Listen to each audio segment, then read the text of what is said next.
Hello അസ്സാം വലൈക്കും welcome back to queens gallery. അപ്പോൾ ഇന്ന് ഞാൻ വന്നിട്ടുള്ളത് നല്ല ഹെൽത്തി റെസിപ്പി ആയിട്ടാണ്. നമ്മുടെ കയ്യിലുള്ള ധാന്യങ്ങൾ മുളപ്പിച്ചെടുത്തിട്ട് അതുകൊണ്ട് ഉണ്ടാക്കിയ ഒരു മെഴുക്കുവരട്ടി ആയിട്ടാണ് വന്നിട്ടുള്ളത്. നല്ല ഹെൽത്തിയാണ്, അതുപോലെ നല്ല സിമ്പിളാണ് കേട്ടോ. നമുക്ക് പെട്ടെന്ന് ഉണ്ടാക്കിയെടുക്കാൻ പറ്റും, കൂടുതൽ ചേരുവകളൊന്നും ആവശ്യമില്ല. അപ്പോൾ ഞാനിത് ധാന്യങ്ങൾ മുളപ്പിച്ചതാണ്. അപ്പോൾ ഇത് ഞാൻ മുളപ്പിച്ചെടുത്തിട്ടുള്ളത് മുതിര, അതുപോലെ ചെറുപയർ, ഗ്രീൻ പീസ്, വെള്ളപ്പയർ, നമ്മളെ കയ്യിൽ എന്താണോ ഉള്ളത് അത് മുളപ്പിച്ചെടുത്തിട്ട് നമുക്ക് ഉണ്ടാക്കാൻ പറ്റുന്നതാണ് കേട്ടോ. അപ്പോൾ ഇത് മുളപ്പിക്കുന്ന വീഡിയോ ഒക്കെ ആയിട്ട് അതിൻ്റെ മുന്നേ അപ്ലോഡ് ചെയ്തിട്ടുണ്ട്. അപ്പോൾ കാണാത്തവരൊക്കെ ഒന്ന് കണ്ടു നോക്കാം കേട്ടോ. അപ്പോൾ നമുക്കിത് ഉണ്ടാക്കുന്നത് എങ്ങനെയാണെന്ന് നോക്കാം. അപ്പോൾ ഇത് ഉണ്ടാക്കാൻ വേണ്ടിയിട്ട് ഞാനൊരു പാൻ വെച്ചിട്ട് അതിലേക്ക് കുറച്ച് ഒലീവ് ഓയിൽ ഒഴിച്ച് കൊടുത്തിട്ടുണ്ട് കേട്ടോ. അപ്പോൾ നമ്മൾ കയ്യിൽ ഏത് ഓയിലാണ് ഉള്ളത് വെച്ചാൽ അത് ഒഴിച്ച് കൊടുക്കുക. അപ്പോൾ എല്ലാം ഹെൽത്തി ആയിട്ടുള്ളതല്ലേ. അപ്പോൾ ഞാൻ ഒലീവ് ഓയിലാണ് ഒഴിച്ച് കൊടുത്തിട്ടുള്ളത്. നിങ്ങൾക്ക് സൺഫ്ലവർ ഓയിലോ വെളിച്ചെണ്ണയിലോ ഒക്കെ ഉണ്ടാക്കിയെടുക്കാം കേട്ടോ. അപ്പോൾ നല്ല ടേസ്റ്റാണ് വെളിച്ചെണ്ണയിൽ ഉണ്ടാക്കിയാലോ കേട്ടോ.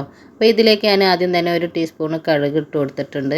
അപ്പോൾ ആ കടുക് പൊട്ടിക്കഴിയുമ്പോൾ നമുക്ക് ഇതിലേക്ക് വേണ്ടത് ചെറിയ ഉള്ളി ഉണ്ടല്ലോ. ചെറിയ ഉള്ളി നമുക്കൊരു 15-20 അല്ലി ഇട്ട് കൊടുക്കാം. ഞാനൊരു 20 അല്ലി എടുത്തിട്ടുണ്ട്. അത് ചതച്ചെടുത്തതാണ് കേട്ടോ. അപ്പോൾ നിങ്ങളുടെ കയ്യിൽ എത്ര ക്വാണ്ടിറ്റി എടുക്കണം വെച്ചാൽ അതിനനുസരിച്ച് നിങ്ങൾക്ക് കൂടുതൽ ഉള്ളി വേണമെന്നുണ്ടെങ്കിൽ കൂടുതൽ ചേർക്കാം കേട്ടോ. ഇനി ഇതിലേക്ക് വെളുത്തുള്ളിയാണ് കേട്ടോ വേണ്ടത്. വെറും വെളുത്തുള്ളി ഒരു 3 അല്ലി ഞാൻ ചതച്ചിട്ട് കൊടുക്കുന്നുണ്ട്. അപ്പോൾ നമുക്ക് ഈ കടൽ ഇതിലൊക്കെ ഗ്യാസിൻ്റെ പ്രശ്നമുള്ളവർക്കൊക്കെ നല്ലതാണ് കേട്ടോ. പിന്നെ ഒരു പച്ചമുളക്. അപ്പോൾ കൂടുതൽ എരിവ് വേണമെന്നുള്ളവർക്ക് കൂടുതൽ പച്ചമുളക്. പിന്നെ ഞാൻ ഇതിൻ്റെ കൂടെ പച്ചമുളക് മാത്രമല്ല അതാ ഉണക്കമുളകും ചേർക്കുന്നുണ്ട്. ഉണക്കമുളക് പൊട്ടിച്ചിട്ടാണ് ഇട്ട് കൊടുക്കുന്നത്. ഇനി നിങ്ങൾക്ക് കുരുമുളക് പൊടി അതിൽ ചേർക്കും. അപ്പോൾ നിങ്ങൾക്ക് എരിവിന് കുരുമുളക് പൊടി കയ്യിലില്ലെങ്കിൽ പച്ചമുളകിൻ്റെ എണ്ണം കൂട്ടാം. അതല്ലെങ്കിൽ ചില്ലി ഫ്ലേക്സ് അത് കയ്യിലുണ്ടെങ്കിൽ അത് ചേർത്താലും മതി. അപ്പോൾ ഇനി ഞാൻ ഇതിലേക്ക് ഉലുവ മുളപ്പിച്ചതാണ് കേട്ടോ. ഇതിൻ്റെ കയ്യിൽ ഉണ്ടാവുകൊണ്ട് ചേർക്കുകയാണ്, ഇത് ഓപ്ഷനിലാണ് കേട്ടോ. ഇത് ഞാൻ എന്നും രാത്രി തലേ ദിവസം വെള്ളത്തിലിട്ടിട്ട് രാവിലെ ഇക്കാക്ക് കുടിക്കാൻ വെള്ളം കൊടുക്കാറുണ്ട്. അപ്പോൾ അതൊക്കെ ഊറ്റിയിട്ട് ഞാൻ ഫ്രിഡ്ജിൽ വെക്കാറുണ്ട്. അപ്പോൾ മുളച്ച് വന്നിട്ടുള്ളതാണ്.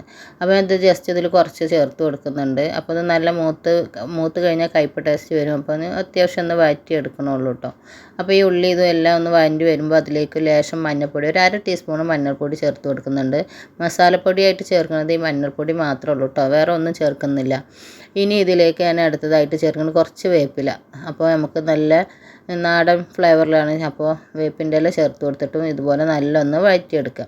ഇനി ഇതിലേക്ക് നമ്മൾ മുളപ്പിച്ചെടുത്തിട്ടുള്ളത് ഒന്നുകൂടി നല്ല കഴുകി വെള്ളമൊക്കെ വാർത്തെടുത്തിട്ടുണ്ട് കേട്ടോ. ഇനി നമുക്കിത് ഇതിലേക്ക് ഇട്ട് കൊടുത്തിട്ട് വെള്ളമൊന്നും ഇല്ലാതെ തന്നെ ആവിയിൽ വേണം ഇത് വേവിച്ചെടുക്കാൻ. അപ്പോൾ ഇത് നല്ലൊന്ന് മിക്സ് ചെയ്ത് കൊടുക്കണം കേട്ടോ. അപ്പോൾ ഇത് നല്ലത് ഇട്ട് കൊടുത്തിട്ട് നല്ലൊന്ന് മിക്സ് ചെയ്യുക. അപ്പോൾ അതിൻ്റെ കൂടെ തന്നെ നമുക്ക് ആദ്യം ഉപ്പ് ഇട്ട് കൊടുക്കണം. ഇതിലേക്ക് ആവശ്യമായിട്ടുള്ള ഉപ്പ് ഞാനൊരു ടീസ്പൂണോളം ഉപ്പ് ചേർത്ത് കൊടുക്കുന്നുണ്ട്.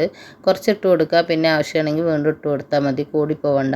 അപ്പോൾ ഇനി ഇതെല്ലാം നല്ലൊന്ന് മിക്സ് ചെയ്തിട്ട് നല്ല മിക്സ് ചെയ്ത് കൊടുക്കണം. എല്ലാ മഞ്ഞളും ഉപ്പും എല്ലാം എല്ലായിടത്തും എത്താൻ വിധത്തിൽ മിക്സ് ചെയ്ത് കൊടുക്കുക. എന്നിട്ട് നമുക്കിത് അടച്ച് വെച്ചിട്ട് ഇടയ്ക്കിടയ്ക്ക് തുറന്നിട്ട് ഇളക്കി കൊടുക്കണം. വെള്ളമൊന്നും വേണ്ടിട്ട് ഇത് ആവിയിൽ വേണം വേവിച്ചെടുക്കാം. അതുപോലെ നല്ല വെന്ത് ഉടഞ്ഞു പോകരുത് കേട്ടോ. നല്ല വെന്ത് ഉടഞ്ഞു പോയി അതിൻ്റെ ഫ്ലേവർ തന്നെ മാറും. നല്ല ടേസ്റ്റ് ഉണ്ടാവണമെങ്കിൽ ഒരു 3/4 ഭാഗം വെന്ത് കിട്ടിയാൽ മതി. ഞാനിതൊന്ന് അടച്ച് വെച്ചിട്ട് 2 മിനിറ്റ് കഴിഞ്ഞപ്പോൾ തുറന്നിട്ട് വീണ്ടും ഒന്ന് ഇളക്കി കൊടുക്കുന്നുണ്ട് കേട്ടോ. അപ്പോൾ നമ്മളിതൊരു 2 മിനിറ്റ് കൂടുമ്പോൾ ഒന്ന് ഇളക്കി കൊടുക്കുക. 2-3 പ്രാവശ്യമൊക്കെ ആയിട്ട് ഇളക്കി കൊടുക്കണം. കാരണം തീരെ വെള്ളം ഇല്ലാതെയാണല്ലോ നമ്മളിത് വേവിച്ചെടുക്കുന്നത്. അപ്പോൾ നല്ല വെന്ത് ഉടഞ്ഞു പോവും ചെയ്യരുത്. അപ്പോൾ അതാ ഇനി ഒന്നുകൂടി അടച്ച് വെച്ചിട്ട് നമുക്കിത് വേറൊരു 2 ഇൻഗ്രീഡിയൻസ് കൂടി ഇതിൽ ചേർക്കാനുണ്ട്. അപ്പോൾ അതാ ഏകദേശം ആയിക്കഴിഞ്ഞു. അപ്പോൾ അതാ ഇനി ഇതൊന്ന് നല്ലൊന്ന് ഇളക്കി കൊടുക്കുക. അതായത് നല്ലൊന്ന് മിക്സ് ചെയ്ത് കഴിഞ്ഞ ശേഷം ഇനി ഇതിലേക്ക് നമുക്ക് അടുത്തതായിട്ട് ചേർക്കേണ്ടത് ഒന്നല്ലെങ്കിൽ കയ്യിൽ കുരുമുളക് പൊടി ഉണ്ടെങ്കിൽ അത് ചേർത്ത് കൊടുക്കാം. അപ്പോൾ അത് വേറൊരു ഫ്ലേവറാവും. ഞാൻ ചില്ലി ഫ്ലേക്സ് ആണ് ചേർക്കുന്നത്. അപ്പോൾ അതായത് ഉണക്കമുളക് ചതച്ചത് അത് ചേർത്ത് കൊടുക്കുക. അപ്പോൾ ഏതാ നിങ്ങളുടെ കയ്യിലുള്ളത് വെച്ചെങ്കിൽ അത് ചേർത്ത് കൊടുക്കുക കേട്ടോ. ഇനി ഇത് രണ്ടും ഇല്ലെങ്കിലും പച്ചമുളക് കൂടുതൽ ചേർത്ത് കൊടുത്താൽ മതി. ഇത് നല്ലൊന്ന് മിക്സ് ചെയ്ത് കൊടുക്കുക. അപ്പോൾ ഈ കുരുമുളക് പൊടിൻ്റെ ഫ്ലേവർ വേറെയാണല്ലോ വരിക. അപ്പോൾ നിങ്ങൾക്ക് ഏതാ ഇഷ്ടം, അതുപോലെ ഏതാ കയ്യിലുള്ളത് വെച്ചെങ്കിൽ അത് ചേർത്ത് കൊടുത്താൽ മതി കേട്ടോ. ഇത് നല്ലൊന്ന് മിക്സ് ചെയ്ത് കൊടുത്ത് കഴിഞ്ഞ ശേഷം ഇനി നമുക്ക് ഇതിലേക്ക് കുറച്ച് തേങ്ങ, അതായത് ഞാനൊരു മുറിൻ്റെ പകുതിയാണ് ചേർത്തിട്ടുള്ളത്. എനിക്ക് പിന്നെ എത്ര ക്വാണ്ടിറ്റി ഉണ്ട് വെച്ചെങ്കിൽ അതിന് ചേർത്ത് കൊടുക്കുക. കൂടുതലായി പോകരുത്. ഒരു 3 ടേബിൾ സ്പൂണോളൊക്കെ ഉണ്ടാവും. ഇത് നല്ലൊന്ന് മിക്സ് ചെയ്ത് കൊടുക്കുക. അപ്പോൾ ഇത് ചതക്കൊന്നും ചെയ്തിട്ടില്ല, വെറുതെ ഒന്ന് ചിരകി എടുത്തതാണ് കേട്ടോ. അപ്പോൾ ഇത് നല്ലൊന്ന് മിക്സ് ചെയ്തിട്ട് ഒന്ന് പച്ച ചുവയൊക്കെ മാറുന്നവരെ മതി, അല്ലാതെ അടച്ച് വെച്ചിട്ടൊന്ന് വേവിക്കൊന്നും വേണ്ട. നല്ല മിക്സ് ചെയ്ത് ഒന്ന് പച്ച ചുവ മാറുന്നവരെ ഇതൊന്ന് വഴറ്റി കൊടുക്കുക. ഇപ്പോൾ ഒരു 3/4 ഭാഗത്തോളം വെന്ത് കഴിഞ്ഞിട്ടുണ്ട്. അപ്പോൾ നല്ല ടേസ്റ്റാണ്. നമുക്കിത് നല്ല വെന്ത് ഉടയേണ്ട ആവശ്യമൊന്നുമില്ല. കാണുമ്പോൾ തന്നെ അറിയാം നല്ല ടേസ്റ്റാണ്, നല്ല ഹെൽത്തിയാണ് കേട്ടോ. അപ്പോൾ ഇതുപോലെ എപ്പോഴും ആഴ്ചയിൽ 2-3 പ്രാവശ്യമൊക്കെ ഉണ്ടാക്കി കഴിക്കുന്നത് ശരീരത്തിന് നല്ലതാണ്. ഇതിൻ്റെ ഗുണങ്ങളെയൊക്കെ കുറിച്ച് ഞങ്ങൾക്ക് മുന്നേ വീഡിയോ ചെയ്തിട്ടുണ്ട്, അതിൽ നോക്കിയാൽ അറിയാം.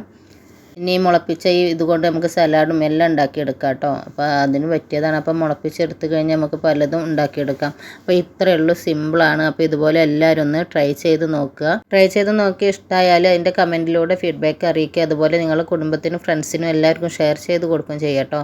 അതുപോലെ ഈ ചാനൽ ആദ്യമായിട്ട് കാണുന്ന കൂട്ടുകാർ ആരെങ്കിലും ഉണ്ടെങ്കിൽ പ്ലീസ് ഒന്ന് സബ്സ്ക്രൈബ് ചെയ്ത് സപ്പോർട്ട് ചെയ്യണേ. ആണ് ഇന്നത്തെ വീഡിയോ. ഇനി അടുത്ത വീഡിയോയിൽ കാണാം. അതുവരേക്കും ഓക്കെ ബൈ. അസ്സലാമു അലൈക്കും.